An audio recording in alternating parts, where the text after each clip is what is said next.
পড়ন্ত এক বিকেলে সোহরাওয়ার্দী উদ্যানে বসে আছে সুমন আর মিলি। তখন পাশে একটি ফ্রেমের মধ্যে ছোট্ট ছোট্ট সারি সারি বেলুন ফুলানো থাকে, আর তা নিশানা করে বন্দুক দিয়ে ফুটানোর খেলাটি হচ্ছিল। মিলি ওইগুলো চাইল, কিন্তু যেতে যেতে ফ্রেমে আর মাত্র 2টা বেলুন ছিল। তার মধ্যে পালা করে মিলি একটিও ফোটাতে পারেনি। শেষ হওয়ার পর ওরা সেখান থেকে চলে যায়। তার আরও অনেকগুলো দিন পর ধানমন্ডি 32 নম্বরে আবারও দেখল সেগুলো। সেদিন সুমন নিজে থেকেই নিয়ে গেল মিলিকে সেখানে এবং বলল, আগেরবার বেশি বেলুন ছিল না এবং তুমি একটিও ফুটাতে পারোনি বলে তোমার মনটা খারাপ হয়ে গেছিল। আর যত মন চাই চেষ্টা করো আর বেলুন ফুটাও।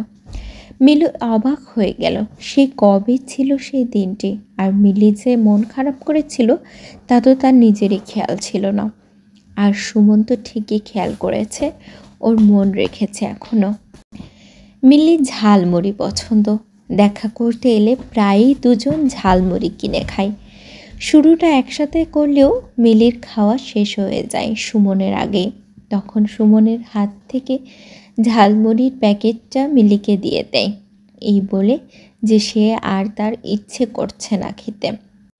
কিন্তু মিলি ঠিকই বোঝে খেতে ইচ্ছে করলেও সে তা মিলিকে দিয়ে দেয় ওর পছন্দ বলে। মিলির ফ্রাইড রাইস খুব পছন্দ। একদিন সে বলল ফ্রাইড রাইস খেতে মন চেয়েছে। ওরা প্রথম দোকানে গিয়ে ফ্রাইড রাইস পেল না, এমন করে আরও 2-1টি দোকানে গিয়েও পেল না।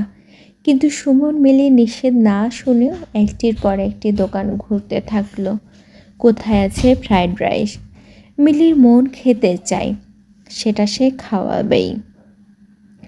সুমনের চাকরি নেই, তাই সে বিভিন্ন কাজে সারা রাত জেগে থাকে এবং দিনের অনেকটা সময় পর্যন্ত ঘুমিয়ে থাকে। মিলির খুব শখ সারাদিনের জন্য বেড়াতে যাবে সুমনকে নিয়ে। কিন্তু সুমনের অভ্যাস এখন এমন হয়ে গেছে যে রাত জেগে থাকে আর দিনে ঘুমায়। কিন্তু শুধুমাত্র মিলিকে খুশি করার জন্য সে সারা রাত না ঘুমিয়েও পরের দিন সারাদিন মিলিকে নিয়ে ঘুরতে যায়। যতক্ষণ বাসায় থাকবে সুমন ততক্ষণ ল্যাপটপে গান ছেড়ে রাখে। সুমন যে গানগুলো ছাড়ে সেগুলো মিলির পছন্দ, কিন্তু কিছু গান আছে যেগুলো শুধু মিলিরই পছন্দ। সুমন একদিন বেছে বেছে মিলির সব পছন্দের গানগুলো ডাউনলোড করতে রাখলো। মিলি খেয়াল করলে ইদানিং মাঝে মাঝে ঘুমানোর সময় সে গানগুলো ছাড়ে। মিলির এক বন্ধু এসেছে বিদেশ থেকে, হঠাৎ করেই ফোন পাওয়াতে দেখা করতে চলে গেল। সে হাতের কাজকর্ম শেষ না করে ঘরদোর একদমই এলোমেলো করে। গল্পে গল্পে বাসায় ফিরতেও দেরি হচ্ছে। এদিকে সুমন বাসায় ফিরে দেখবে সব এলোমেলো, আর তারও বাসায় ফিরে আবার এতগুলো কাজ করতে হবে ভেবে কষ্ট লাগছিল।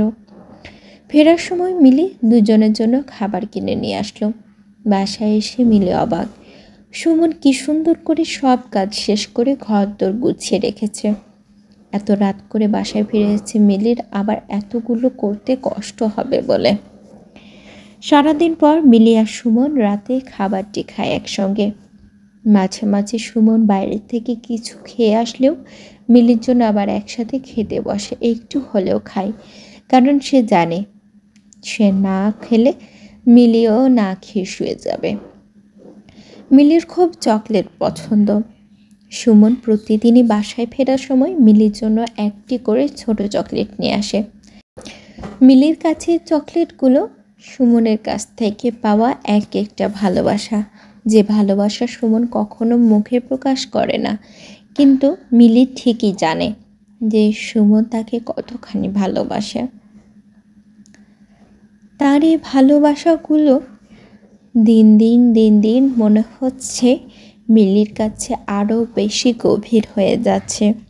তাদের ভালোবাসার টুনাটুনির সংসারটা খুব সুন্দরভাবে চলে যাচ্ছে। কিন্তু প্রত্যেক ভালোবাসারই টানাপোড়েন আছে, যে টানাপোড়েনে হয়তো সম্পর্কের মধ্যে বাদ চলে আসে। আবার দেখা যায় কতগুলো সম্পর্ক বিচ্ছিন্ন হয়ে যায়। আসলে ভালোবাসা হয়তো এমনই, থেমে থেমে কখনো এমন পরিণতিতে যায় যা কখনো দুইজনের কাম্য নয়। মিলির বারান্দায় বসে জ্যোৎস্না রাতে জ্যোৎস্না দেখতে খুব ভালো লাগে। সুমনের এমন কোনো বাতিক বা বিলাসিতা নাই। তাছাড়া সকালে অফিসের কারণে সে চায় তাড়াতাড়ি ঘুমিয়ে পড়তে, কিন্তু তবুও সে মিলির সাথে বসে থাকে, জ্যোৎস্না দেখে। মিলি শতবার বলে, তোমার না সকালে অফিস, যাও শুয়ে পড়ো। কিন্তু সুমন যায় না, গ্যাট হয়ে বসে থাকে আর ঘুম তাড়াবার জন্য সিগারেট খায়।